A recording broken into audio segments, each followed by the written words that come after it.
Olá, caros alunos. Iniciemos mais uma aula de História.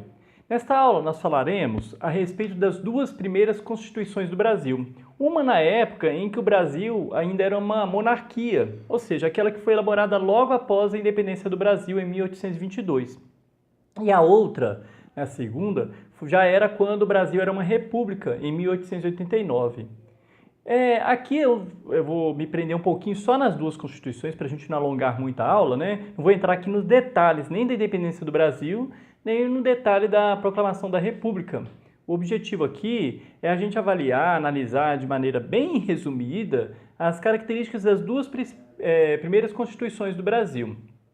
Ok? Então vamos lá. Olha, primeiramente a da época da monarquia, né? O Brasil, quando ele se tornou independente de Portugal, em 7 de setembro de 1822, é uma data simbólica, né? Porque a gente sabe que tudo se deu num processo, né? Vários fatos que corroboraram, que ajudaram na independência do Brasil, né? Que foram consolidando aos poucos a independência.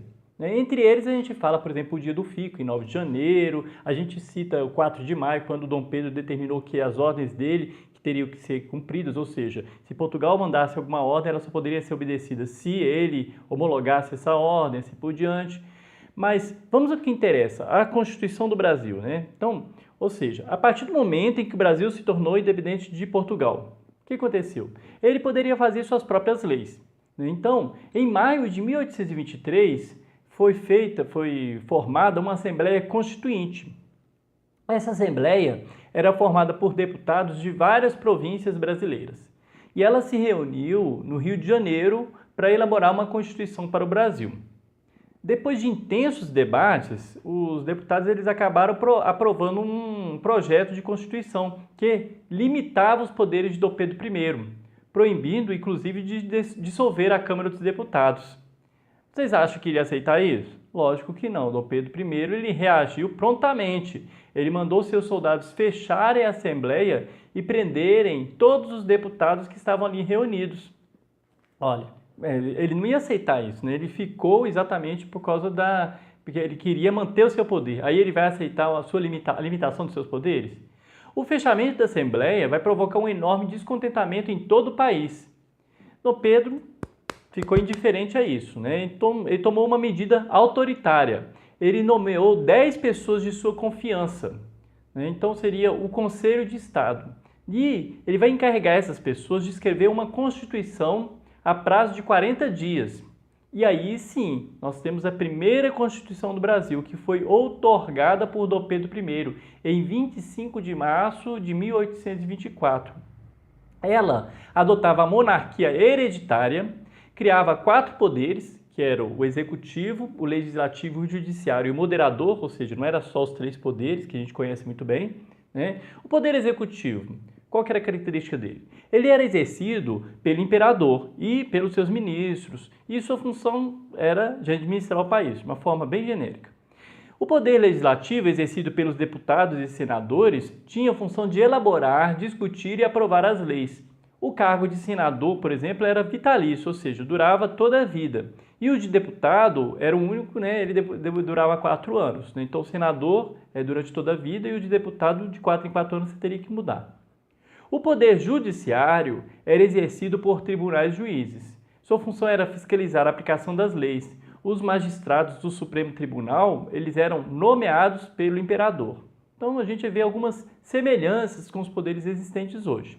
Agora, o poder moderador, né, ele era exercido exclusivamente pelo imperador, que podia, inclusive, dissolver a Câmara dos Deputados, convocar forças armadas, né, nomear ministros, presidentes de províncias, autoridades da Igreja Católica, senadores e juízes, enfim, ele tinha o direito de intervir em todos os outros poderes. Ok? Então, eram esses 4 poderes na primeira Constituição, que, como vocês veem, né, dava muito poder ao imperador, porque era uma Constituição na época da monarquia. Agora vamos falar um pouquinho sobre a segunda Constituição do Brasil, a primeira que foi após a consolidação da República. De novo, eu não vou entrar nos detalhes da proclamação da República. Por ora, basta a gente tomar como um ponto de partida, né, por que aconteceu, né, a proclamação da República.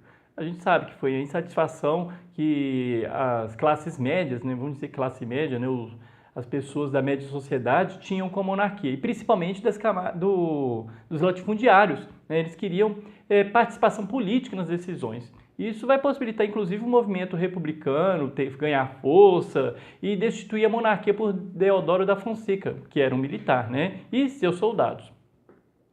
Depois de liderar a proclamação da República em 15 de novembro de 1889, então, os militares eles vão assumir o poder e formar o que eles chamam de governo provisório, né? Ainda durante esse governo provisório, vai ser eleita uma Assembleia Constituinte, que vai aprovar a primeira Constituição da República, em fevereiro de 1891. Então, ou seja, nós tivemos a primeira Constituição da monarquia, né, na época da monarquia, do período monárquico, e agora nós temos a primeira Constituição da República. Então a gente tem que tomar cuidado para não confundir, né? São duas constituições que a gente chama de primeira. Na primeira, que na época da monarquia, e a primeira da República. Então, as características eram, primeira característica dela, é o federalismo, princípio segundo o qual os estados, que eram as antigas províncias, passaram a ter grande autonomia. Cada estado podia contrair empréstimos no exterior, ter forças militares próprias, criar e cobrar impostos, eleger o governador, fazer leis, etc. Essa era uma das primeiras características. A segunda característica é que o Brasil ele passava a ser uma república federativa presidencialista organizada em 3 poderes, não mais 4, né? 3. O executivo, exercido pelo presidente da República por um período de 4 anos, não era vitalício. O legislativo, que era exercido pelo Congresso Nacional, nos deputados e pelo Senado. E o judiciário, exercido pelos juízes nomeados pelo presidente da República, que tinha como órgão máximo, de novo, o Supremo Tribunal Federal, ou seja, foi extinto o poder moderador, não é isso? Então, são esses 3 poderes que, inclusive, ainda são os 3 presentes até hoje. E uma outra característica interessante é que o Estado ele foi declarado laico. Tem muita gente que ainda não percebeu isso, até hoje, né? A Igreja Católica, por exemplo, ela foi separada do Estado e os brasileiros passaram a ter liberdade de culto. Até aquela época, havia apenas o casamento religioso e o principal documento era a certidão de batismo. Com a separação entre a Igreja e o Estado, a gente vai criar, então, o registro civil para o nascimento, o casamento e o óbito. Então, isso é importante. Por quê? Porque agora nós temos um Estado que é laico, ou seja, você pode ter suas crenças? Pode, mas o Estado ele é laico, né? Outra coisa também é o voto. O voto ele se tornou aberto e universal, reservado aos homens maiores de 21 anos, brasileiros e alfabetizados, desde que não fossem soldados ou membros do clero regular, como os monges e frades, né?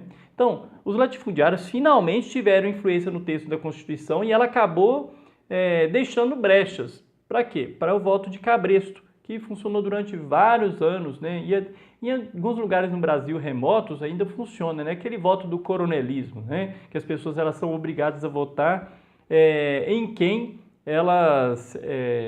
as favorece de uma certa maneira, né? Eu não vou falar detalhes aqui agora do coronelismo, não vem ao caso.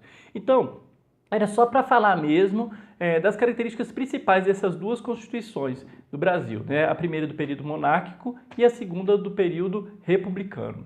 Espero que eu tenha sido claro. Qualquer dúvida, crítica, sugestão, pode deixar nos comentários.